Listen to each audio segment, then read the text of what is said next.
sheet in, then we'll review one. Okay, whenever you guys are ready, we're good to go. Coyotes, unranked Coyotes take on top-ranked, unbeaten Cal Baptist, and victorious tonight by a score of 3-1. We're joined tonight with Coach Kim Chernis, Player of the Year Lauren Nicholson, and all-conference setter Jan DeHold. Kim, it was 2000. You guys made your first NCAA tournament at LA in the semis and knocked off an unbeaten team to go on and play in your first final. Tonight, we got it done. Your thoughts on tonight's match?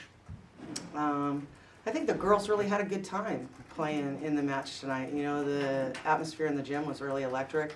I think both teams had great fan representation, and there was a lot of, you know, good-natured school spirit going on. And so I'm happy for the fans that they get to have that experience too for each institution. And I'd really like to congratulate Cal Baptist on a great season. They're a great team. You know, the regionalization process is a shame because I think probably the two of us could have both gone quite a bit further, you know, into the NCAA bracket. But, you know, my hat's off to them. They're a great team. They're really well coached. And I know that they were very senior laden. So, you know, I want to congratulate their seniors on a great career and a great job in the tournament. Jim, you're on deadline. You talk about their seniors. You guys are young. Just a bit.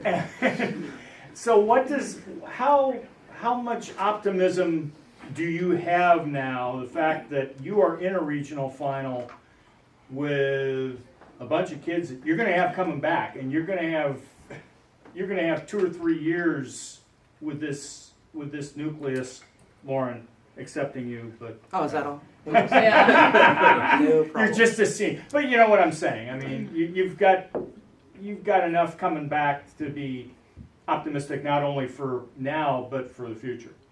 Well, we're very excited about the youth on our team. We knew this was a very strong recruiting class, and that was one of the reasons why I think this was for me, emotionally, mentally, it was a little stressful season because I knew that we could be really good, but I wasn't sure if we had the amount of time that we needed to get everybody to that place you need to be to go deep in the postseason. And you know, we're just as capable of being on the other end of the coin that we were on tonight because we can show some youth and some inexperience out there. But they're pretty physical and they're pretty good volleyball players. And so we're really excited about the future and the things that those players are going to bring.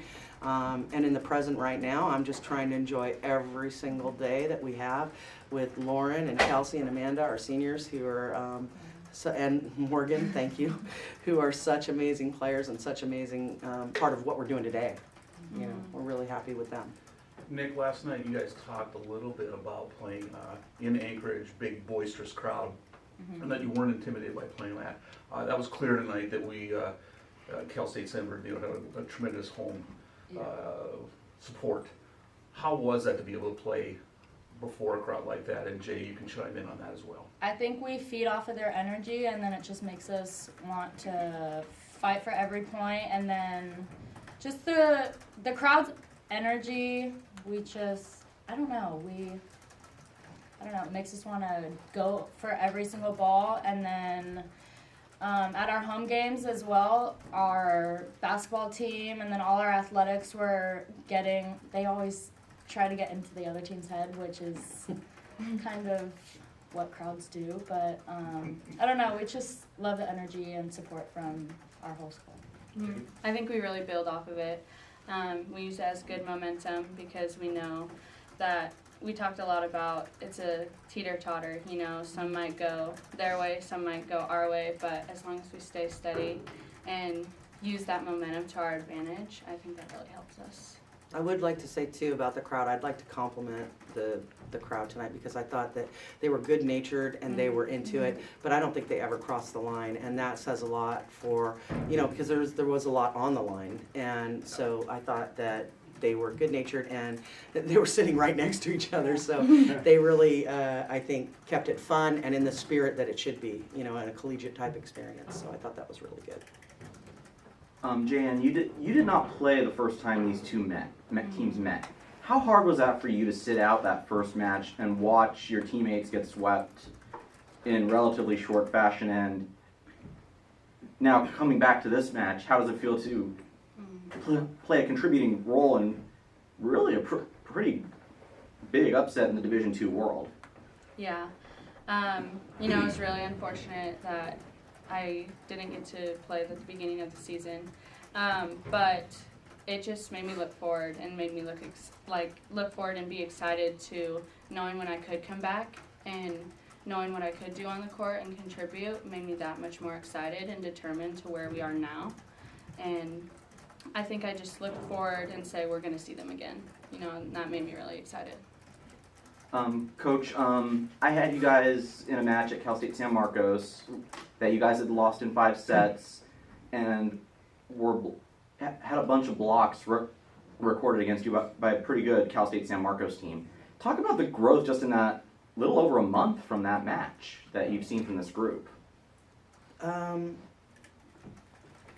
was what I refer to as the rip the Band-Aid moment of our season, because I had been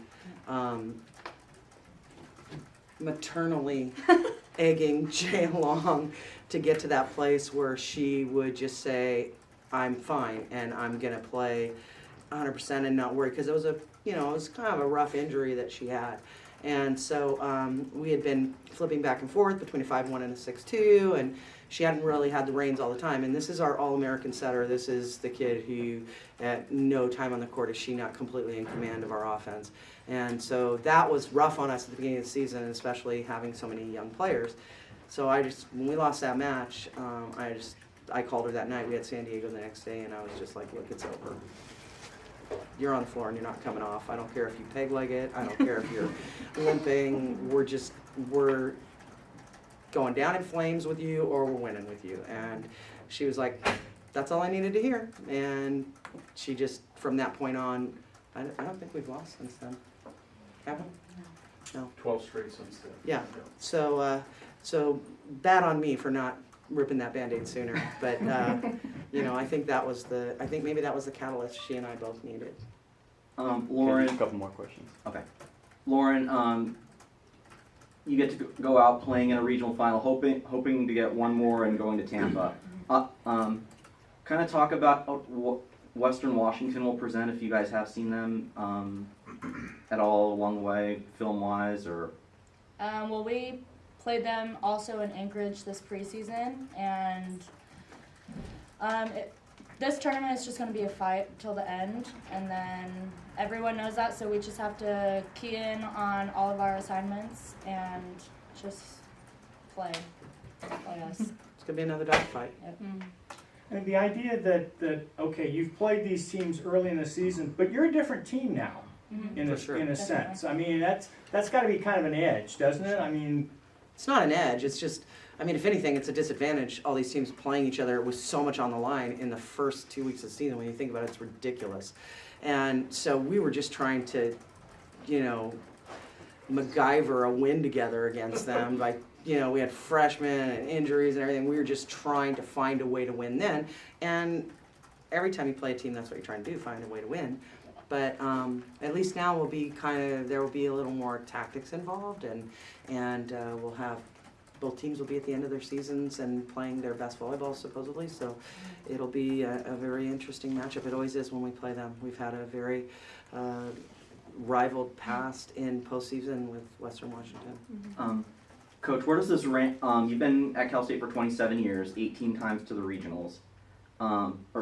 18. Yeah, you got it right. Yeah.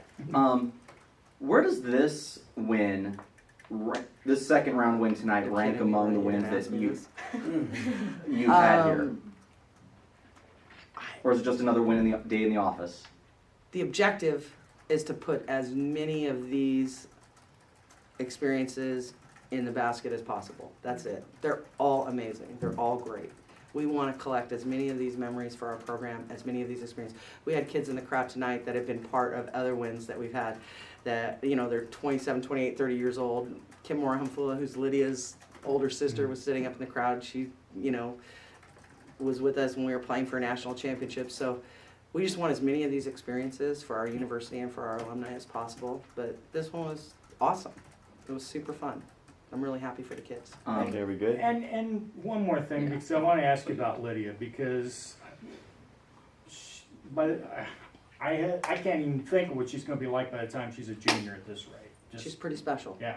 Yeah, she's gonna be really good. And she, you know, jokingly says that she came to Cal State because she wants to break all of her sister's records, and I am her biggest proponent for that. I really want that to happen because if anybody remembers Kim Moore-Humphula, she was pretty unreal. So yeah, she's gonna be really special, and she's a delight. She's a treat on the court. She's super fun. All right. Okay, well, thank you. congrats. All right. Thank you Thank very you. much. One final note tonight, guys. Tomorrow will mark CSUSB's 16th